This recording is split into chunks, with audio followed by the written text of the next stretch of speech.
இந்த உயர் ரத்த அழுத்தத்தை ஏன் இவ்வளோ முக்கியமாக எடுத்துக்கோன்னு பார்த்தீங்கன்னா, இது நான் முன்னாடி சொன்ன மாதிரி உடம்புல கூட எல்லா உறுப்புகளையும் பாதிக்கும். தலையிலிருந்து கால் விரல் வரைக்கும் எல்லா விஷயத்தையும் பாதிக்கக்கூடிய விஷயமா இருக்கிறதுனால இதை நம்ம கொஞ்சம் நிறைய கவனம் எடுத்துக்கோணுங்க. அன்ட்ரீட்டட் ஹைப்பர் டென்ஷன் சொல்லுவாங்க. அதாவது பிபி இருக்குது, கட்டுப்பாட்டிலே இல்லாமல் இருக்குது, ரொம்ப அதிகமாக இருக்குது. அந்த மாதிரி இருந்தால் இதில் பிரச்சனை எங்கெங்கெல்லாம் வரலான்னு பார்த்தீங்கன்னா, ஒன்று மூளையில் இருக்கக்கூடிய ரத்த குழாய்கள் அடைப்பு ஏற்பட்டாலோ இல்லை டேமேஜ் ஏற்பட்டாலோ ஸ்ட்ரோக் வரலாங்க.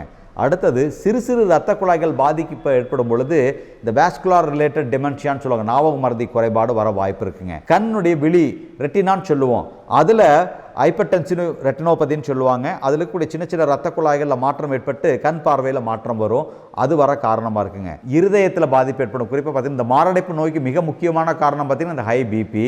சிலருக்கு இந்த கார்டியாக் ஃபெயிலியர்னு சொல்லுவாங்க, லெஃப்ட் வென்ட்ரிகுலர் ஃபெயிலியர்னு சொல்லுவாங்க, அது வர்றக்கும் உயர் ரத்த அழுத்தம் ஒரு காரணமாக இருக்குது. சிறுநீரக கோளாறு கிரானிக் ரீனல் ஃபெயிலியர் வர்றக்கும் இந்த உயர் ரத்த அழுத்தம் ஒரு காரணமாக இருக்குது. சிலருக்கு பார்த்தீங்கன்னா அந்த பெரிஃபரல் வாஸ்குலார் டிசீஸ் வர்றக்கும் இது ஒரு காரணியாக இருக்குது. உயர் ரத்த அழுத்தத்தோட சக்கரை வியாதி இருக்கக்கூடியவங்களுக்கு இந்த பெரிஃபரல் வாஸ்குலார் டிசீஸ் வர்றக்கும் இது காரணமாக இருக்குது. ஸோ உடம்புல இருக்கக்கூடிய எல்லா உறுப்புகளையும் இது பாதிக்கிறதுனால இந்த பிரச்சனையை நல்ல விதமாக நம்ம கையாளணுங்க. பட் இதை கண்டு அஞ்சோணுங்கிற அவசியமே இல்லை. ரத்த கொதிப்பை அற்புதமாக ஆரோக்கியமான முறையில் கையாள முடியுங்கிறதாங்க உண்மை.